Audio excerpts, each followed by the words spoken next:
Je suis Dr Mohamed Kondé, je suis l'administrateur général de cette EPI d'Egvesia. Et ensuite, c'est une joie aussi pour moi d'avoir été élu comme le premier patient zéro du vaccin Sinopharm pour prouver au monde entier et à la population guinéenne que c'est une chance d'avoir ce vaccin et montrer aussi à la population que si nous, le personnel, nous sommes en première ligne de ce combat, nous acceptons de prendre le vaccin, c'est pour sauver, nous protéger nous-mêmes et dire à la population de ne pas avoir peur et de continuer à prendre ce vaccin.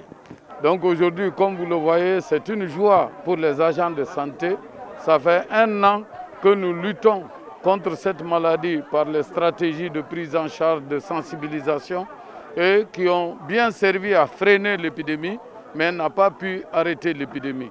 L'arme que l'humanité vient d'avoir, c'est le vaccin Covid et nous sommes sûrs que les pays qui l'ont fait ont réussi à réduire l'incidence de cette maladie dans leur pays, l'Israël en tête, où ils ont eu une réduction de près de 90% parmi l'incidence de cette maladie au sein de la population.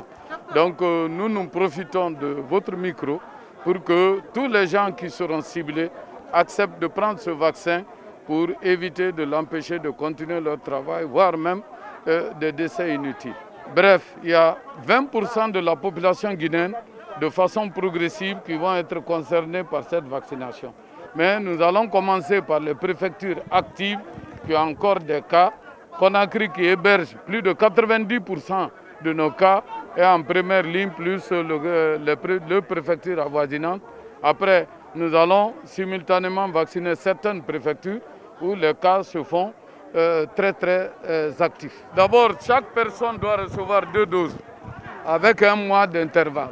Donc ceux qui vont prendre aujourd'hui, après 28 jours, on va les rappeler pour recevoir la 2e dose. Donc par rapport aux critères de voyage, que ce soit à l'intérieur ou à l'extérieur, je crois que l'OMS est en train de préparer un règlement par rapport à ça. Beaucoup de pays ont pris des dispositions. Désormais, tu ne pourras pas accéder chez eux si vous n'êtes pas vacciné. Nous-mêmes, très vite, on attendait qu'on ait les vaccins pour introduire cela dans nos dispositions. Mais ne soyez pas pressés parce que si on n'a pas suffisamment de vaccins, c'est difficile d'imposer à tout le monde.